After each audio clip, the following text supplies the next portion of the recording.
ګرانو هیوادوالو، ګرانو دوستانو، مینوالو، تاسو ټولو ته سلامونه او احترامات وړاندې کوم او هیله لرم چې هر چیرته یاست روغ جوړ به یاست. دا څو ورځې وینو چې په سوشل میډیا کې زما د یوې ډېرې پخوانۍ سندرې زمزمه ډېر غبرګونونه راپارولي دي. زه غواړم څو یادونې وکم. دوستای عزیز، زمزمه آهنگ که کل شما را تو پریشان ساخته و کلتان جذباتی و احساساتی شدین. یا آهنگ تقریبا ما در سال 1990 خوانده بودم.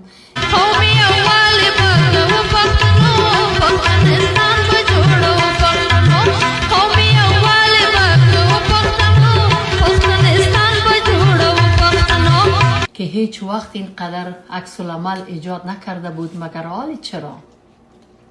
آیا پشت این عکس العمل دست بیگانه است یا بی اتفاقی مردم ما زیاد شده؟ این سوال مهم است. و دوم، ما که در هر گوشه جهان هستیم، همیشه به حق مردم مظلوم و محکوم صدا بلند کردیم. و حال چرا دادخواهی یا صدای دادخواهی برای مردم خود که در آن طرف خط دیورن هستند جرم شد؟ و او هم به یک آهنگ، به زمزمه یک آهنگ. من من حیث یک هنرمند در موضوعات مختلف با زبان پشتو، دری، ازبکی، به لهجه هزارگی آواز خواندم. موضوع تعلیم دخترها و حقوق زنان افغانستان را در این چند سال از هر میکروفون مطرح کردم. و دیگر موضوع پشتونستان 80 سال میشه که هم مردم ما و هم حکومت‌های ما این صدا را بلند کرده. و این موضوع برای پشتون و بلوچ و هزاره که در پشتونخوا زندگی میکنه اهمیت حیاتی داره. این به این معنا نیست که ما صدای پشتونستان را بلند کنیم که ما حقوق دیگر اقوام قربانی میکنیم یا دیگر اقوام خدا نخواسته حقوقش زیر پای میکنیم یا ما افغانستان پشتونستان میسازیم.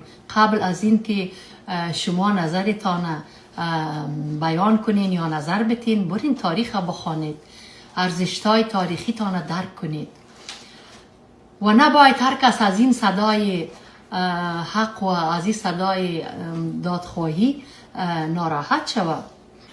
من افتخار میکنم که در یک خانواده ملی بر رویه وحدت ملی تربیت شدم. دری و پشتو زبان فامیلی ماست. افغان‌هایی که در افغان‌های پشتون، تاجیک، هزاره، ازبک و 50 قوم دیگر که در افغانستان زندگی میکنه، تمامش ملت واحد است، تمامش یک ملت است. دا ډیر د خفګان خبره ده دوستانو چې بعضې خلک راځي سپکې سپورې وایي، همدا خلک ځانونو ته فعال مدني یا مدني فعالین، روشنفکر او باسواده وایي، او یو تعداد د ښځو د حقوق فعالین هم دي. کله راځي په سوشل میډیا کې وایي چې افغان هویت نه منو، کله وای افغانستان نه منو، کله بیا د ډیورن د کرښې هاخواته د میلیونونو انسانانو د حق ناره غندي.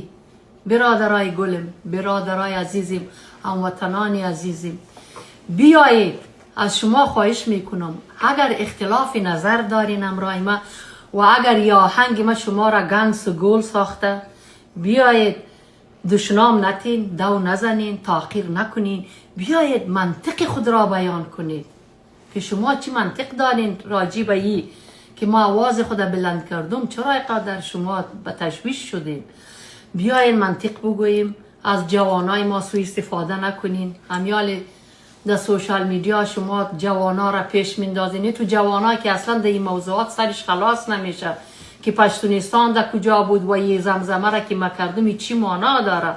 اصلا معنای زمزمه مرا بسیار جوانا نمیفهمن، مگر شما هستین که اونا را تحریک میکنین. دوستای عزیز، ما هنرمندا را اگر پشتون هستیم، اگر ازبک هستیم، اگر تاجیک هستیم، شما باور کنین او طرف مرز که همین شما قدر خفه شدین و جذباتتان کنترل هم نکردین و از خود احساساتی شدین، می هنرمندای افغانستان شما باور کنین زیاد دوست دارن، زیاد احترام میکنن. دیگه ما برای مردم ملت با او پشتونها که سرشان ظلم میشه آواز باید بلند کنیم. اگر او در ایران است، اگر در تاجیکستان است، مسلمانای ما است، همزبانای ما است، ما کلشان دوست داریم. شما دوستای عزیز به خدا باور کنین که در ایران اختلافات و جوانای ما که در این موضوعات چند روز پیش کشته شدن، کلی ما جگرخون شدیم. اونا هم زبان ماست، هم دین و هم مذهب ما هستن، ما دوستشان داریم. هر ملک مسلمان، هر هم زبان ما، اگر او تاجیک باشه، ازبک باشه، هزاره باشه و از هر قوم و از هر مملکت باشه، ما اگر سرشان ظلم میشه ما باید دفاعش کنیم، صدای خدا بلند کنیم. دیگه چیز کردن نمیتونیم، از ما یک صدا بلند کردن است. دیگه دوستای عزیز، از شما خواهش میکنم با امید ازی که به صفت یک خواهر افغانتان، اگر شما کتما در این موضوع اختلاف نظر دارین، بیاین از منطقتان را بیان کنین. دیگه هرچی منطق که دارین بیاین دوستانه بیان کنین.